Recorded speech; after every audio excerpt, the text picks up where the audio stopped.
come, I'll make sure you're on the up and up on that. Meanwhile, are we ready for tonight? Sure. Let me pray, and we'll dive into this. I'm so excited. Heavenly Father, we're just so thankful, Lord, for your word.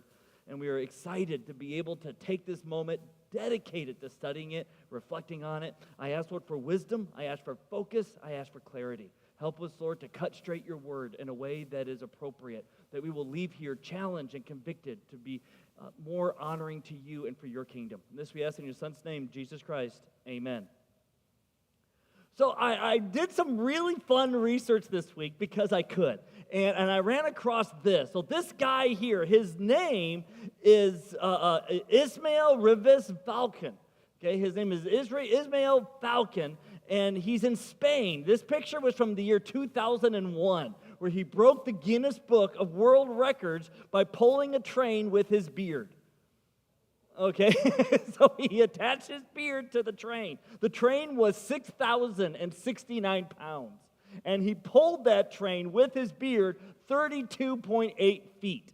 Okay, isn't that amazing? Okay, John, I would love to hook you up with these people and see how far you can go. I think this would be fascinating. But that's him, no hands, tied his beard, and pulled that train. Isn't that amazing? Okay, you're not impressed. Here's this guy right here. This guy, his name is Charles Osborne here in the United States, and he started hiccuping in the year of 1922 while attempting to weigh a hog before slaughtering it, and the hiccuping lasted for over 50 years without stopping.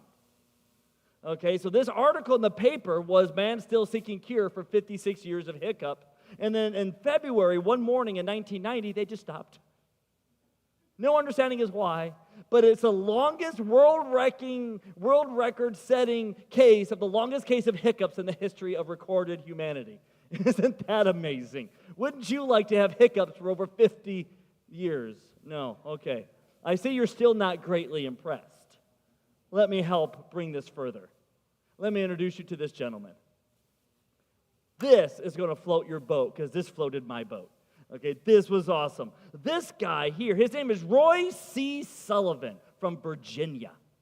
This guy was struck by lightning on 7 different occasions. That is 7 different occasions, and lived through them all.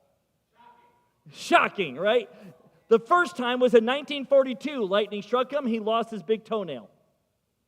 1969, he lost his eyebrows.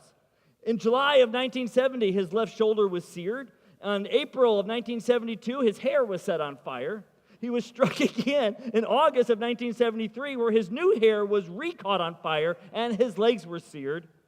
In June of 1976, he injured his ankle from falling over from being struck. And in June of 1977, his chest and stomach were burned from another lightning strike.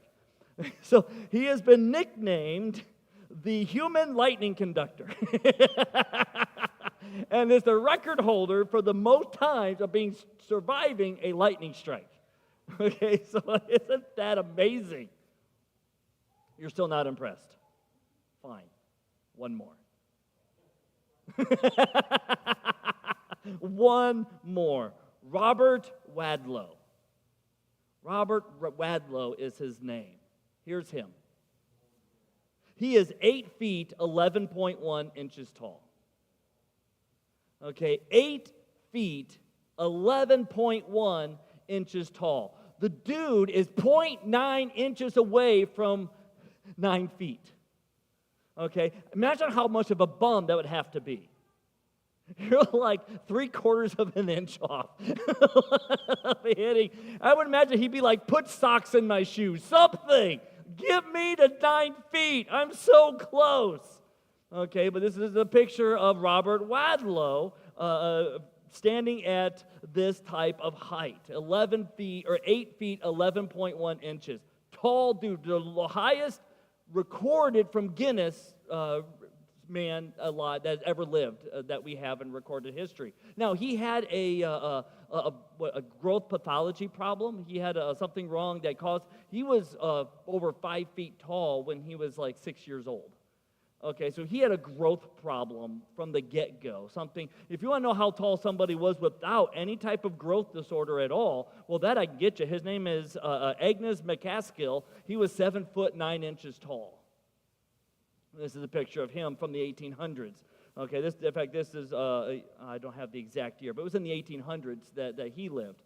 Okay, but this is still the tallest guy. Okay, so when we're going to talk about Goliath, yes, we're talking about David and Goliath. Okay, Goliath stood to be a little over 9 feet tall. This gives you an idea of his height. Okay, this gives you a picture in your mind that you can get an idea of him standing to two ladies and some type of SUV car thingy. Okay, I don't know what type of vehicle that is. I am not a vehicle guy. Whatever it is, okay, just some vehicle, it gives you an idea this guy was tall. Okay, so when we talk about Goliath, he's big. He's this tall. Okay, whether he had a growth disorder or whatever the case is, this is how tall he was, because he was just a couple inches taller than this guy. All right, so this is a really good comparison for us to get our minds wrapped around. You're going to go into battle, this guy walks out. Okay, that gets your attention, does it not? Like if you were walking through Walmart and he walked over to you, okay, now if you want, they have an exact replica of him as a standing figure that sits and stands at the Children's Museum in Indianapolis. And you can go there and stand next to him and have him stand up by hitting a button and get an idea of what that looks like to your face. I'm telling you, that is intimidating. Okay, that is. I took my kids and we went and saw it, but we never took a picture of us next to them, so it didn't do any justice. I should have done that picture better, but I digress. Okay, so we're going to be talking about David and Goliath, and we're talking about David and Goliath.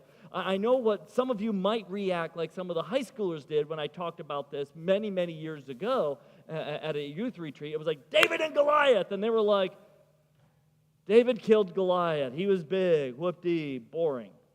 And I was like, it's not boring, you're boring. Read it better. It's actually really fascinating material here. It's really fascinating stuff when we stop and look at it. So Goliath, the Philistine hero. So at 1 Samuel chapter 17, starting at verse 4, let me just read for you just a description of him so you get an idea of what's going on. So it talks about how the Philistines are there for war and the Israelites are lined up for war, but then a champion named Goliath from Gath came out from the Philistine camp.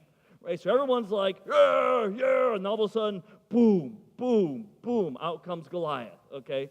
And he's come walking out there, coming from the Philistine camp. He was 9 feet, 9 inches tall, okay? So this dude is huge, okay? This dude is huge. Now, some translations will say something like 6 cubits in a span or something like that, but translates to about 9 feet, 9 inches tall. And he wore a bronze helmet and bronze scale armor that weighed 125 pounds. Some translations would say like 5,000 shekels or something like that. There was a bronze armor on his shins. There was bronze, so he had like greaves going on, and a bronze sword was slung between his shoulders. So he just is like, I got a sword. And I wonder what this sword would look like. Would it look like those little swords you use to like on him, how big he is? Did he craft his own giant sword? Or would it be like a regular person's sword? And it looked like one of those things he would hold the bread together when he's holding it. You know, you know what I'm talking about, those little spear things you can put inside of bread to hold like cocktail servings together? I like those. I like to pick those up and pretend like I'm a giant. You know, and so he probably had it made himself. His spear shaft was like a weaver's beam, and the iron point of his spear weighed 15 pounds. Okay, or some translations like 600 shekels. In addition, a shield bearer was walking in front of him. What's that guy going to do? You know, it's just really bizarre, right? This is intimidating, right? This is this guy. He's fully geared. He's fully set up in armor. If you've ever seen the movie Troy, kind of feels a little bit like the opening scene in that, where this big guy just comes out ready to fight. And here's the idea. Here's the proposal that Goliath is offering. Why have these two sides just mash at each other? How about, Goliath is like, how about I'll fight any one of you, and if I win, you guys are our slaves, and if you win, then we're your slaves. And so this was the taunt that he would give. This was his idea. A little bit of a foreign concept for Israel. So this is where they're at. This is the scenario. This is Goliath, okay? This big monster brute of a dude, okay? So then we get David. But what's weird is David gets reintroduced as if we've never met him. The author of 1 Samuel, we've already been introduced to David. We know his family. We know that his brothers did not get picked. Not this brother, not this brother, not this brother. It's the youngest, David. We know that he's a sheep herder. We know a lot about David already. We know his dad. We know his family. We know where he lives. We know all about David from several chapters before. But the author, here in chapter 17, verse 12, decides to do this. Now, David was the son of the Ephrathite from Bethlehem of Judah named Jesse. Fascinating. Already know. Thanks for playing. Right? But Jesse had 8 sons during Saul's reign, was already an old man. We know. All this was said before. Jesse's 3 oldest sons had followed Saul to the war. Okay, we knew that he had all their sons, but knowing that the other 3 went to war, didn't know that. So, okay, all that to tell us that? Interesting. Seems like overkill, doesn't it? Maybe the author's a man, and he's mansplaining. No, something very intentional is going on here. And their names of the 3 that went to war was Eliab, the firstborn, Abinadab, the next, and Shammah, the third. David was the youngest. Okay, so you got the 3 oldest brothers and itty bitty baby. Okay, now he wasn't a baby, but he's being presented in this type of a way. Okay, so here's David being completely reintroduced. I mean, we know who he is by now. That is really weird, isn't it? It's almost like the author's trying to set up that David's the littlest and Goliath is the biggest. And that somehow God is unintimidated by the biggest. And that God can do great things in small packages. It's almost like they're setting that up. But I digress. We don't know yet. We just know that he got reintroduced. We still got more verses to read. But it almost seems like it's setting that type of dynamic up, doesn't it? Okay, so it continues on here. So then, David shows up. And we're going to talk about all this in just a moment in more detail. But for right now, just the overarching part of the story is David shows up. He's delivering something for his dad when he shows up to the encampment. And he delivers, and he sees the war going on. He runs to the front lines, talks to his brothers, what's going on? And then they're like, what are you doing here? And then the other people are telling David, if whoever beats Goliath gets to have the marriage of Saul's daughter, and his family gets to live tax-free for the rest of their life in the land. And all these great little benefits and perks, right? Stuff that we would be like, wow, that's a good perk. Okay, so then David goes to Saul, and then David's like, I'll fight him. And then Saul's like, okay. Because that just makes sense. I mean, he's hesitant, but ultimately Saul agrees. He's like, okay. Because no one else is willing to do it. Saul's freaking out. He doesn't want to do it, which is interesting because Saul's like the biggest of all the Israelites, right? Remember when Saul was described, he is like a head and shoulders above everybody else. Right? So he's taller than every Israelite that's lived up to that point. He's a big guy. If anyone should be able to fight Goliath under worldly standards, it should be Saul. But Saul's a coward. We already know this. Before he became king, he was hiding behind luggage. He doesn't know how to find donkeys. He's not a good king. So of course Saul is terrified. Of course he's shaking in his boots. And then little David shows up. Okay, little Pee Wee Herman shows up, says, I'll do it. Okay, and then Saul's like, okay, go for it. Which is odd because that means that Saul is resting the entire future of the nation on David. That's interesting. Okay, that is a lot of trust on Saul's part, especially since verse 55 exists. So fast forward a little bit in your text here, in 1 Samuel 17 to verse 55, where it seems to indicate that Saul doesn't know a lot about David. Okay, verse 55, when Saul had seen David going out to confront the Philistine, out to confront Goliath, he asked Abner, the commander of the army, whose son is this youth, Abner? Interesting. Doesn't call him David, does he? He's like, see this kid? Whose son is he? My king, as surely as you live, I don't know, Abner replied. And then Saul continues on, well, I want to know whose son he is. Like, he doesn't know. So he's resting the fate of his nation on the shoulders of a boy he doesn't know his upbringing. And this is the boy, by the way, David, who's been playing the liar for Saul to help Saul's evil spirit be relaxed. Because Saul had an evil spirit torment him. We talked about that last week, in case you forgot. Okay, we talked about how Saul had an evil spirit on him and was tormenting him. And whenever David played the liar, the spirit would leave Saul and he would have a moment of reprieve. So, like, if anyone knows who David is, it should be Saul. But Saul doesn't know. Saul's not paying attention. Either Saul, with his tormented evil spirit state, isn't recognizing David, or Saul recognizes David but never really thought much to talk to him. He just had the lyre played, he felt good, sent him away, took a nap, and never asked David anything about David. Of course, some of you probably had bosses like that. They're all about the job, they don't care about the person. And they don't know about you because they don't ask, and those conversations didn't happen.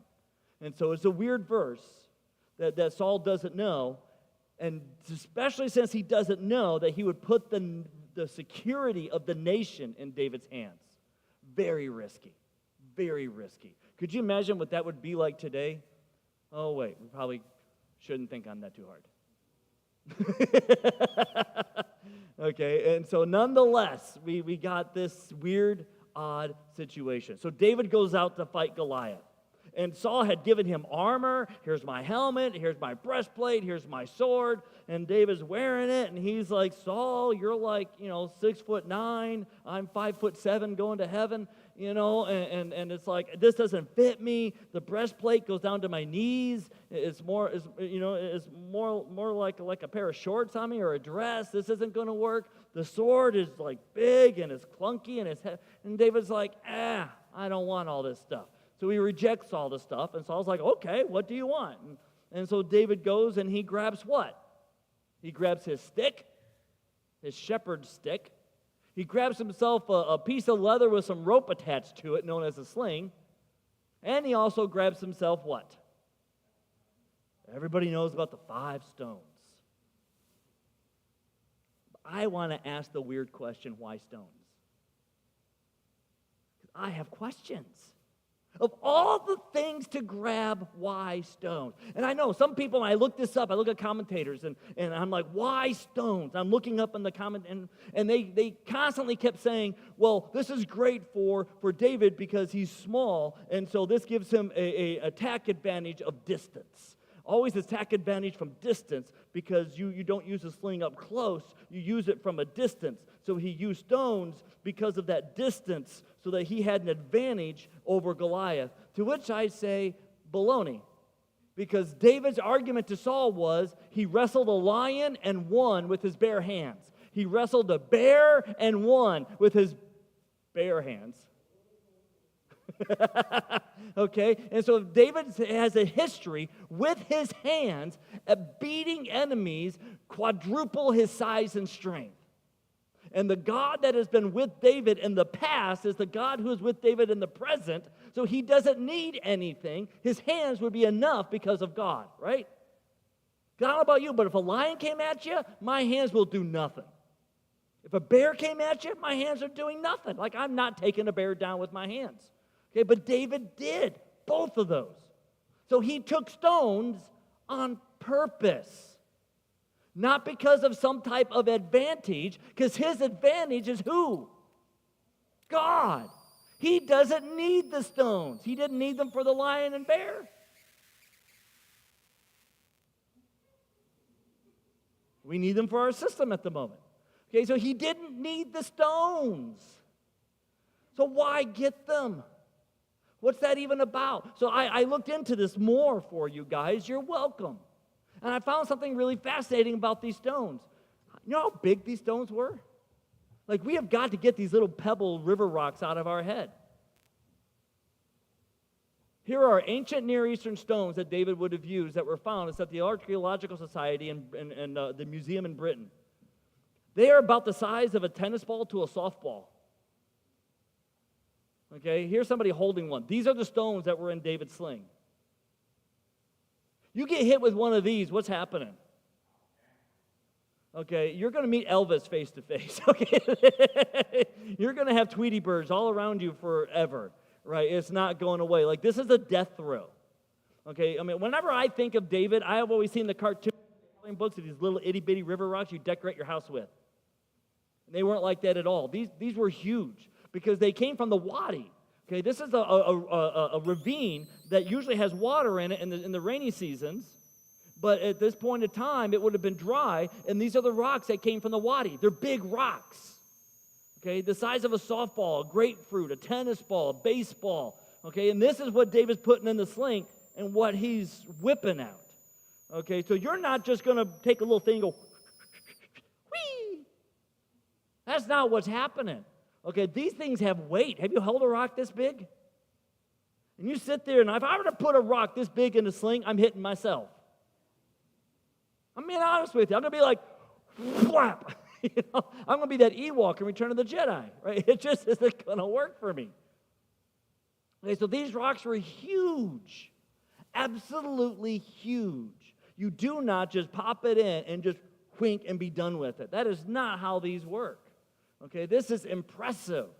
So these are the rocks he grabs. He grabs 5 of them. He grabs them from the wadi. Here he is carrying these things. He has them in a satchel. That satchel has weight, which means David's ripped, okay? Like, this guy has a six-pack. This guy has muscle. He's farm tough, okay? So he's carrying this big thing. It's like, who knows how many pounds this thing is that he's carrying with no problem, grabbing something, and whoa, whoa. I mean, this guy, my arm hurts thinking about it. Okay, and so this guy is, but why stones? To which comes a very fascinating passage. It's in the book of Leviticus. You guys remember Leviticus, right? Such a great book. You guys read that every year, don't you? Because you can't get enough of Leviticus. Book of Leviticus says this, chapter 24, verse 16. Whoever blasphemes the name of Yahweh is to be put to death. The whole community must stone him. If he blasphemes the name, he is to be put to death, whether he's foreign resident or native, Israel or not. Philistines, native to they're residents of the land, but foreign. And the punishment for blaspheming the name of Yahweh, which Goliath did, the punishment is what? Death by stoning.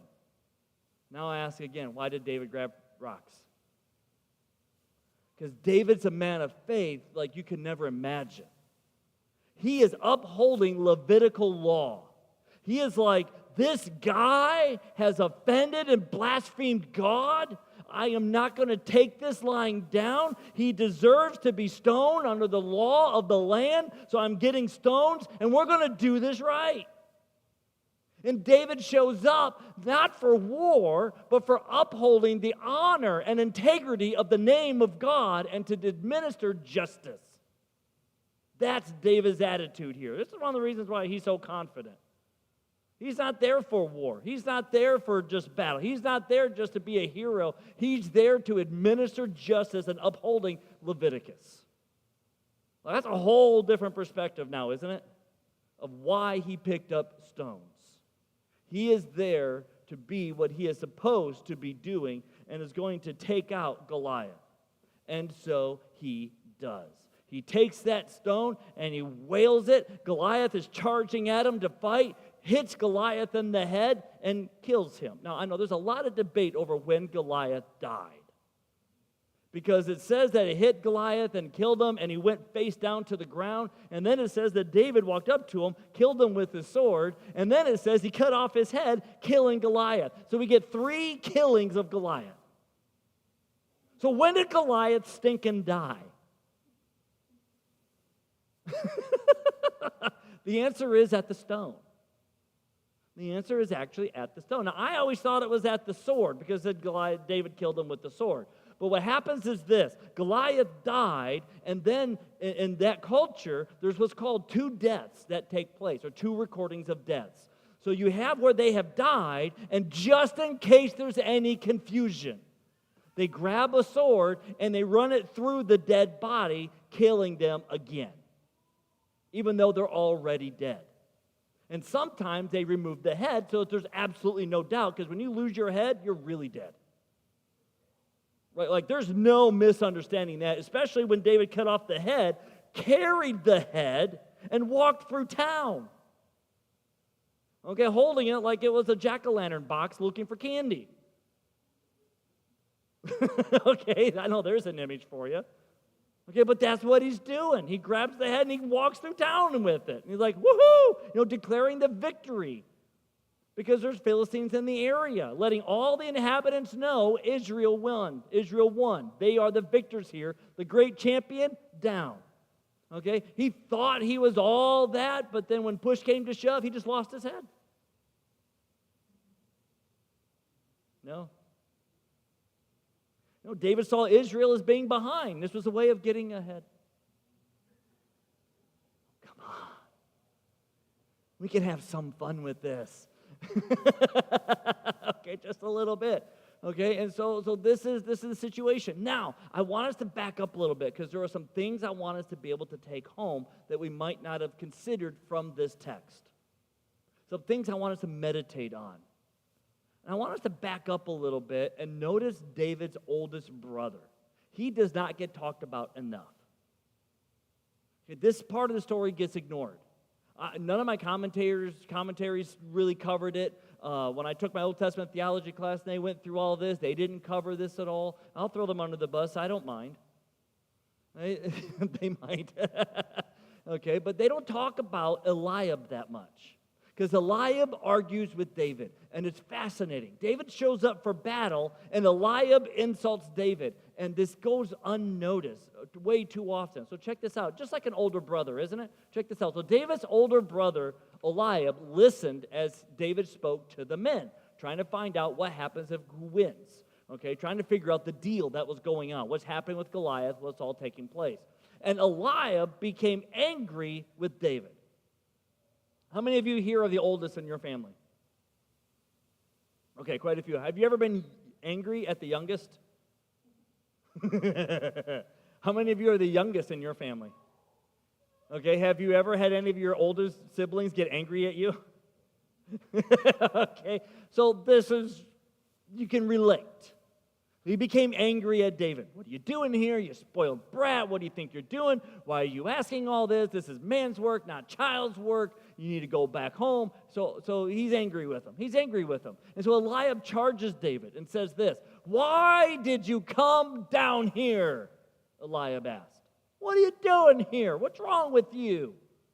Okay. Who did you leave those few sheep with in the wilderness? Like, you're supposed to be managing our flock. That's the income of our family. That's our wealth. Who'd you leave them with? If you're here and we're here, who's there?" Okay, what do you think you're doing, David? What's wrong? I would imagine what it might be like if Rachel and I are doing something, and then Ziva's over here, and then George comes here, and Ziva's like, "George, where's the baby? What are you doing?" Like I can understand the frustration of Eliab here, just pointing that out. Okay, so who did you leave to look after the sheep in the wilderness? I know your arrogance and your evil heart. I know it. You're an arrogant, you're evil, you're wicked. I know what's happening inside your heart. You came down here to see the battle. You came down here to see the blood. You came down here to see the violence. You came down here to see a dead body. That's what it is. If there was a car wreck, you're slowing down to try to see how much you can see of the car wreck. You're trying to find out how bad the wreck is. Is anybody hurt? Are they laying down? Are they in a stretcher? Are they breathing? I can't see. Come on, people, move, move, move. Of course, that's just David. We don't do that, do we? We don't gawk at scenes like that, do we? So this is Eliab's charge to David. And Eliab is mad at David that he's there, he's not. And after all, David is present because his father sent him. David is there because his dad said, "Deliver these goods." And so David showed up. He's obeying his dad. So David he's staying longer than he should because he delivered the goods. He should go back home now, and he's kind of loitering a little bit. He's inquiring. He has questions. He hears Goliath blaspheme the Lord, and David knows this guy should be put to death. Why is he still breathing? He deserves the electric chair. Why haven't you flipped the switch yet? We should do it 5 or 6 times just to make sure. So David's he's inquiring right now, but Eliab's like, get back home. What's wrong with you? You don't belong here. You're just here because you're wicked. You're here because you want to see blood. You want to see death. You want to see mayhem. And so Eliab charges David with this. Like I said, this part doesn't get talked about that much.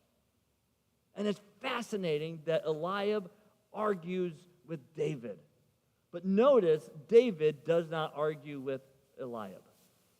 David defends himself with one sentence and moves on. In fact, it is the most pivotal verse, I believe, in the entire story. It's fascinating. I love this verse, verse 30. It is so fascinating. I believe this is the verse that changes the story. Because if this verse had gone any other way, Goliath would not have been defeated. So check it out. What have I done now, verse 29, just to give you the rest of the thing, protested David. It was just a question. I'm just asking a question. Like, get off my back, dude. Verse 30. Then David, what? Turned. Oh. David turned from those beside him. He turned away from his brothers. He turned away from Eliab and turned to the others in front of him and asked about Goliath's offer and the king's offer. He asked about the situation again for clarification, and the people gave him the same answer as before. David turned from Eliab. David did not continue to fight Eliab. How many of us would have that self-control? Right? And here's the thing. Sometimes I wonder if we have Goliaths in our lives that's holding us back, that's taunting us, keeping us from following God like we should, and we're not confronting our Goliaths because we're too busy and distracted fighting our Eliabs. We're too busy nitpicking on the details of an Eliab when we should just turn away from the Eliab and pay them no never mind and move forward and deal with the Goliaths in our lives. And that's what David did. He turned away from his Eliab and was able to start moving forward to Goliath. And you know if you have an Eliab in your life, if you spend a lot of your time trying to defend yourself against other people, talking about other people, or making excuses for other people. If you're spending a lot of your time doing that, then you probably have an Eliab in your life that you're not turning from. Odds are that's what's going on. Because it's real easy. I had to learn this lesson years ago because I get a lot of negative messages on like Facebook and a lot of negative emails and people complaining and bickering. And when I ran for school board, I got a whole bunch of that. Right? It was just an adventure.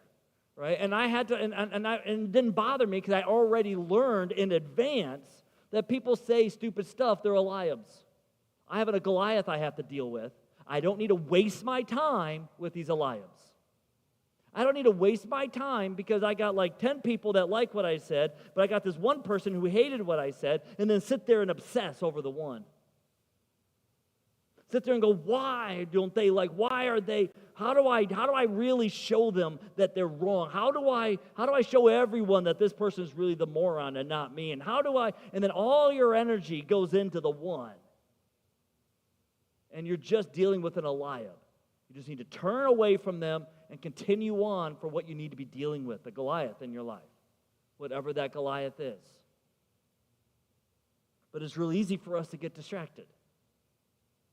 It's real easy for us to want to deal with those problems. And when I was running for the school board, and all these people were sending out these hate messages, they're putting it on Brandon's site, and putting them out on Cheryl's site, and putting them out on my site, and they're hating us, and they're doing all these things.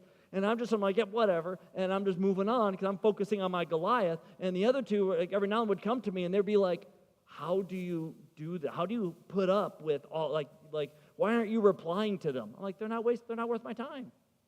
They're a waste of my time. Of course I'm not going to reply. You know, and they're like, well, why aren't you like we're gathered and we're having like a meeting. And they're like, why aren't you complaining about them? Like, because they mean nothing. It doesn't matter to me. Their comments mean nothing to me. It's just, if you're going to waste your time on that, you've got bigger fish to fry. Don't waste it. And they were having a hard time with that because it's so easy to get distracted. It's so easy to let a little criticism and a little insult just derail everything. And David doesn't let that happen. He has better focus. He has better self-control than that. Eliab lays into him, and he's like, dude, what's your problem? And he turned, and he continued on the goal. And he immediately asked the questions he was dealing with and kept going. Oh, the resolve of that, the perseverance of that. Makes you wonder what happened to David years down the road with Bathsheba. We'll cover that later when we get there. Because it seems like he has all the character traits necessary to avoid situations like that. But this is David in his prime. This is David where he has focused, undistracted, fully motivated, moving forward to go against Goliath. And it is absolutely amazing to see. Because think of it like this. If David had not obeyed his dad and didn't deliver the stuff and said, sorry, I got sheep. Sorry, Dad, I got sheep. Can you do it? Or one of the other brothers do it. The three oldest are at war. David's the youngest, but there's other people that could have taken the food. David could have said, send them. David could have said, no, I got to deal with the sheep. I've got to. And if David had done that, this story would have been way different. And if David had obeyed his dad, which he did, and went to the war and was there, delivered the stuff, and then argued with Eliab and sat there bickering back and forth, having the sibling rivalry, ending with them on the ground, giving each other noogies, right? The story would have ended way different. Goliath would have been the victor. But David didn't get distracted in either case. He obeyed his dad and he turned from Eliab. I hope you're hearing this. I hope you're getting this and seeing this in a different light. Because this is absolutely vital. I mean, the necessariness of being able, this is why this is pivotal to me. This is why I believe this is like the key verse. A lot of people, they want to focus on the verse. You know, you come at us with spears, but I come at you with the name of the Lord. And everyone loves the big famous verse. And that's a great battle cry. And that's a great moment. And it's absolutely powerful. However, none of that would have happened if it weren't for verse 30. None of it would have happened if it weren't for that. Here's another thing David didn't do. He didn't allow himself to get defeated by just. I know that sounds odd, but bear with me on this one. Check this out. So verse 33, David's approached Saul. He wants to tell Saul, hey, I can do this. You know, let me go out there and take care of Goliath. He's a blasphemer, right? But then Saul says this. Saul replied, you can't go fight this Philistine. You're just. What is it? You're just. Have you ever had anyone tell you adjust? You can't do this. You're just or you're only you're just a boy. You're just too old. You're just too poor. You're just too small. You're just a girl. You're just whatever. You heard that? That word just, it can cut you like a knife. It can whittle you down, rob you of your momentum. It could just suck the spiritual life out of you. You're just a Christian. You're just a small church. That's just Mattoon. You're just and on the just go, trying to suck the life from us. And we cannot allow ourselves to be defeated by just. You cannot allow yourself to be defeated by a just. Because last I looked, the disciples, when they were with Jesus and the people were hungry, and Jesus said, feed them, and they said, but Jesus, we just have 5 loaves and 2 fish. Or when they were in Gentile territory and all the people were hungry, and Jesus is like, I don't want them to pass out on the way home, so feed them. And they're like, but we just have 7 loaves and a few fish. It seems like the word just is a great excuse to not do God's work. It seems like the word just is an attempt to try to rob us of being obedient to the Father and to the kingdom. We cannot let people's statements of just to us defeat us, and we cannot let that word just defeat our own minds. We can't let that ring loud in our head. When we get that just there, we need to be able to say, but God is not limited to the just. God can do great things with the just. I might just be, I might just have, this might just be, but you know what? God loves taking the just and doing something great with it. It's what He likes to do. And we cannot let that type of self-talk defeat us. And I want us to really get a glimpse of this and to understand this in a way, and we'll be able to close with this. I know I could say, I love saying the word we were going to close with it because it gets you refocused for a minute. I got like a good 20 minutes now because you're refocused. And this is just a conclusion. But I want you to really see this. I want to take this from a historical perspective into a present perspective in a way that you can really sink your teeth into. So I want you to imagine that it was the year 1955. Some of you don't have to imagine that hard. I have to go science fiction. I wasn't anywhere near born. So that is just something I have to really let my imagination go with. The year's 1955, and there's a 42-year-old African-American woman riding in a bus. Her name is Rosa Parks. She's just a black girl. And she sits in a seat. A white boy comes up onto the bus, demands her seat, and she has to go to the back of the bus. But this just girl, just a black girl, doesn't give up her seat. She refuses to go to the back of the bus, and she remains seated. That's all she did. She sat in a chair and stayed seated. She didn't get up and move. She went against the customs. She went against the laws of segregation. She went against all of that. She refused to give up this passenger, give up her seat there in Alabama. And then this was the moment that became the spark that ignited Martin Luther King Jr. to create a protest and a boycott upon the bus system that a year later ended segregation in the bus system in 1956. She was just a girl. Just a seamstress who just sat in a chair that ended segregation in the bus line.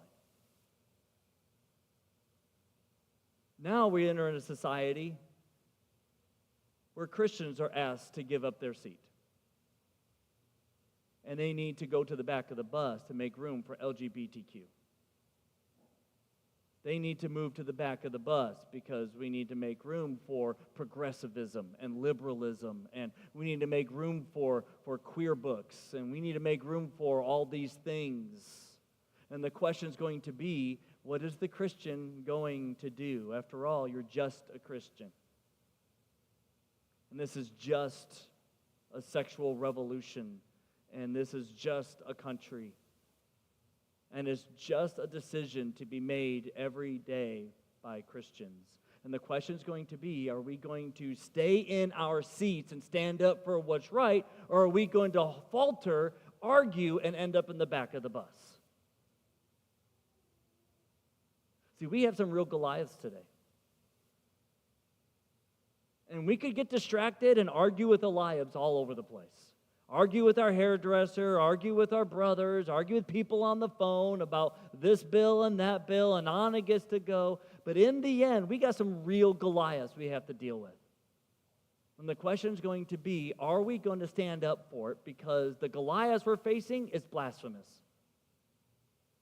The Goliaths we're facing goes against the natural order of how everything exists. It goes against everything God made. It goes against all of it. And are we going to have the strength to stand? This is our chance to be a young David. I don't care if you're just an old person. I don't care if you're just retired. If you're just one person and it's just you. We have to collectively stand and not give up our seats because these Goliaths have got to fall.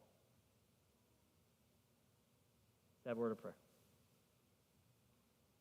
Heavenly Father, Lord, it's exciting to know that you have called us to be alive today in this country at this time. Lord, you could have had us born in a different century, a different millennia, at a different state, a different country, whatever, Lord. But you chose, Lord, for us to be alive today. You've chosen us to have had the experiences we've had, to be here at this moment, that we might be able to stand for your kingdom. And Lord, we might be tempted to hide in our houses, just watch the news, shake our heads, and turn it off. And Lord, I ask that you help us to have a deeper, more bright spark than that. Help us, Lord, to have a fire lit underneath us, that we would be standing for your kingdom, that we would declare your excellencies, defend your holiness, and be agents ready for you to use as you see fit. Help us, Lord, to have the right words, words of love, but words of firmness that do not give in and do not compromise your word. Help us to stand firm.